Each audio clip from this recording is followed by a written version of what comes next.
MLR round number 16, the latest round of the MLR. I have just gone ahead and seen the results for this latest round. I did watch one game in full over the weekend because I knew we're kind of getting to the business end of the competition, so best to try and avoid spoilers as much as possible. I think I follow pretty much all the MLR teams on Twitter, so it's kind of it's not possible, unavoidable. For spoilers if I just jump on any kind of social media. So I made sure I watched Utah and ATL because I figured that was a pretty important game. Likewise, the Giltinis, Gilgronis match for RUNY and NOLA, also pretty important games in terms of their playoff aspirations. And a couple of games which were essentially dead rubbers with nothing much on the line. But I watched the highlights of a few. I watched the full game, as I mentioned, Utah and ATL. The first one, RUNY. I didn't watch this one, but that was an important game for them to bounce back, having lost the week before and NOLA passing them on the table. Well, they kind of made amends for that. Big win of, I think, the worst team in the competition this year in the Sabercats. 54 points to 19 is a bit of a hiding. Like I said, I didn't watch that one, but I think that pretty much goes according to the script, right? That's RUNY asserting themselves as a playoff team and putting the pressure on NOLA to win their game. And that kind of went as it should, I would imagine.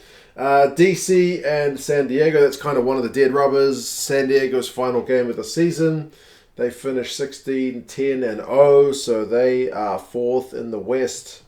So they will finish fourth in the West. That's not going to change with the final round of games. DC, 38-29 victors over them. Again, I didn't watch it. I figured that one was kind of lower priority.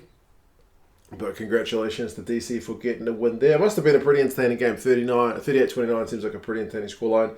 The Giltinis, Gilgronis match, that was an important one in terms of the Giltinis securing their playoff spot, which they could have done last week, but failed to do so, and the Gilgronis keeping their playoff hopes alive. Well, it went the Giltinis' way. I did watch the highlights. I saw that the Gilgronis got first on the board. And in the first half, they seemed to be really keeping in the swing of things. I think they were in the lead at halftime. But, the second half, I mean, Billy Meeks scored a wonder try, didn't he? Chip and regather pass. That was a proper bit of magic. So, the Giltinis just too good over the course of the 80, seemingly. So they will finish top in the West. They will have a home playoff. And, with the Gilgronis losing, that kind of left the door open for Utah, depending on whatever they were going to do, because the Gilgronis needed to really close that gap. Utah did lose 41-31 to ATL. Like I mentioned, I watched this game.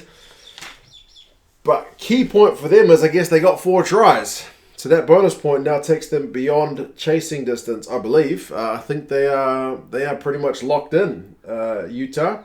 They won't finish top of their conference, but they will finish second behind LA in the West.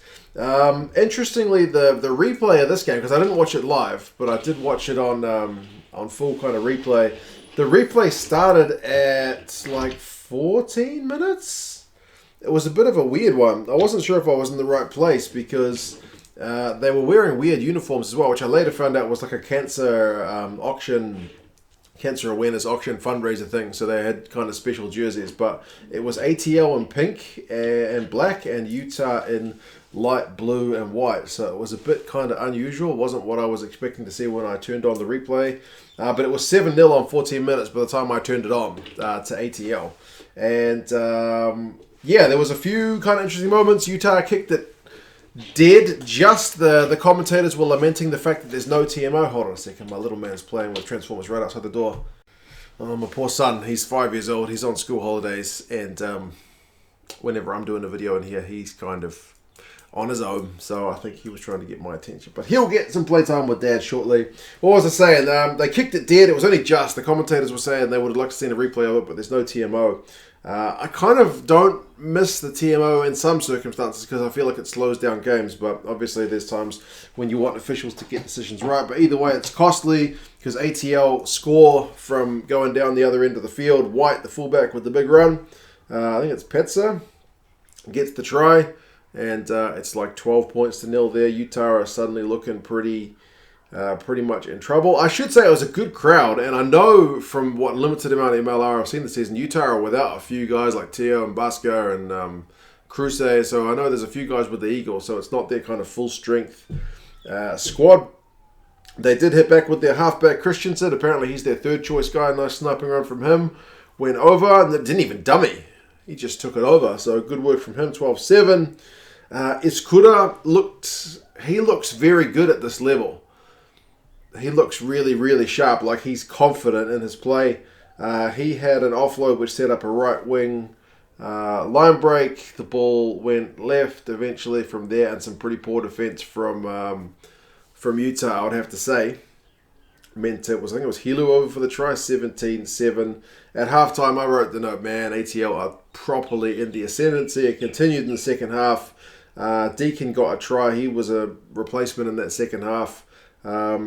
Just a few phases, and basically they just shifted the point of attack. Attacking here, shifted there, and then there was no defense in sight. So, yeah, he kind of busted over 24-12. And then absolute disaster is the only word you can use from it. I mean, Utah do get a try through Malolo. He comes on, it's a maul, he peels off, powers over. So they're kind of back in the game at 24-12, but disaster from the kickoff.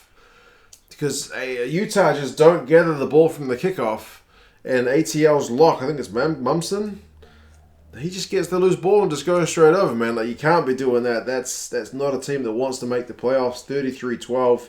But Malolo got another one from a maul. That one was a bit of an ATL calamity because the highlights don't show up, but the right winger for ATL just knocked on a 22 restart cold, and then that gave Utah field position. So, yeah, 31-19.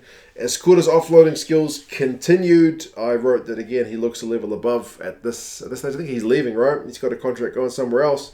68 minutes, ATL get advantage. Some attacking ball.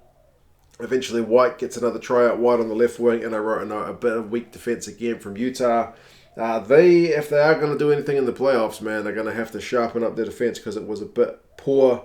72 minutes, Lobster had an intercept. Coleman ran him down, which was pretty good. The crowd were getting back into the game, and they eventually got a try on the 6-2 Uhila. So the crowd maybe pumped them up, and that 38-26, I think that's their fourth try of the game. So that's the bonus point, and they would get another one before the game was over. That was Christensen again with a nice sniping run. So it finishes 41-31. But yeah, the 4 tries is the key point for the boys in Utah. I mean, ATL, that secures them as the top dog. Well, for one more round, I guess they've still got to make sure they don't get rolled in their final game. But for Utah, yeah, they're on 52 points. AG are on 46, so they can't catch them. But likewise, Utah can't catch LA, who are on 61, so their places are confirmed. But yeah, that was a good watch. Entertaining. It only finishes a 10-point game, but I honestly think like ATL were in control for pretty much the majority of it. Toronto and the Free Jacks, I didn't watch that one. Another one that was a bit of a dead rubber, 28-17. I guess that kind of makes sense given the seasons both these sides have had. Toronto's season is done. They get to go back home. They finish bottom in the East, but 5 wins, 11 losses for a team that finishes bottom is not... It's not the worst record you've ever seen. I mean, it's still better than Houston, and it's still better than Seattle at this point. And the final one, Seattle against NOLA. Man, NOLA, after you go ahead and beat LA to keep your playoff hopes alive the week before, the top side, you go ahead and get beaten 30-6 against one of the bottom teams. I know NOLA's another team without some Eagles guys. But man, that's a poor result, isn't it? 30-6. I went and watched the highlights. Good crowd for that one as well. NOLA put on a heap of pressure early, but didn't seem to be able to convert from their chances. Seattle led 13-3 at halftime after kicking a couple of penalties and getting a try right at the whistle. I think it's Malcolm got 2 tries. The hooker for Seattle, so good outing from him. But man, that's disappointing from NOLA. So they're on 46 points, and RUNY are on 51. Now, when you look at next week's fixtures, the final round, Seattle against Houston, that's kind of a battle of the two teams at the bottom. So there's a little bit to play for in terms of pride, but Houston, even if they win, aren't going to catch Seattle. So their positions are finalised. Then it's RUNY against NOLA, which is an all-important game, man. That's going to decide who goes through. As far as I can tell, I still think NOLA can catch RUNY. I don't know what the separation rules are if they finish on the same points, because 46, they need to get a bonus point win over RUNY and not let RUNY get any bonus points of their own, I believe. I'm not sure if it's points difference or head-to-head results, but I think NOLA are at least in a mathematical chance. I did have a look, but I couldn't find it online briefly as to what the kind of tiebreakers are. DC against AG, at this point that's a dead rubber. Utah against LA, if I'm not mistaken, that's going to be the Western Conference final in a fortnight's time, in 2 weeks' time. So, yeah, that's kind of a precursor. I would imagine both sides filter their, rest some of their big guns and kind of, play their second string guys if they're not already being played. And then New England against ATL. ATL need to, I think, just pick up a win and then they'll secure the top spot in the Eastern Conference. I think if they were to lose and RUNY got a bonus point win over NOLA, then RUNY could potentially finish top in the East. But yeah, New England won't make it easy, but ATL should surely be favourites even if they are away from home. But yeah, it's another round of the MLR done. I feel like I joined in at the right time. As I mentioned, there's been some good games. Some good skills. Some of the defense and stuff, at points is lacking, but as people mentioned with the MLR, it's like a real mix of guys who've got world experience playing for national teams, tier 1 national teams, and then guys who are only just starting out in their professional career. So it's a proper mix. Since I've been following it, it seems to be getting better. So I'm pretty happy to keep watching it. You guys do let me know your thoughts if you went to any of the games or if you know what the tie-breaking rules are between teams who finish on the same points. Do let me know. But yeah, one more regular season round and then we are into the playoffs. So it's a good time to be watching some MLR. Anyway, I'm going to head off, guys. I've got to play with my son. He's been waiting very patiently for 12 minutes. So you guys take care and I'll talk to you guys again soon. See you later. Bye.